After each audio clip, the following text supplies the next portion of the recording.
Empower Retirement Planner Honest Review. Work before using. Empower offer a free retirement planning tools that allows you to link your financial account and project your retirement readiness. For those seeking more personalized advice, Empower provides paid wealth management service with access to financial advisor. And here are the key major features about this platform. They come with a free financial dashboard, so which help you track your net worth, spending, and investment in one place.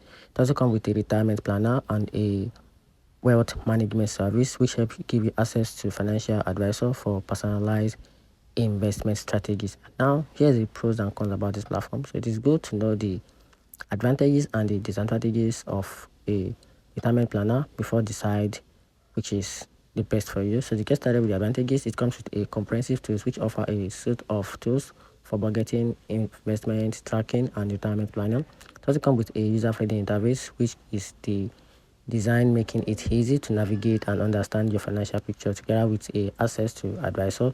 So paid service provide access to financial advisor, including the certified financial planner, which is a CFPS. So talking about the downside, it is higher minimum of for advisory service. It requires a minimum of $100,000 in investable assets to access a wealth management service. It's also a management fee. So the annual fee range from 0.49% to 0.89%, which may be higher than some competitors. And the conservative projection. Some users find the retirement projection to be overly conservative. And here's the real conclusion about this platform, which is it is a robust tool for individuals seeking to understand and plan their investment. The free version offers valuable insight into your financial health, while the paid advisory service provide a personalized investment strategies. However, the higher minimum investment requirement, retirement, and management fee may not suit everyone. So that's it.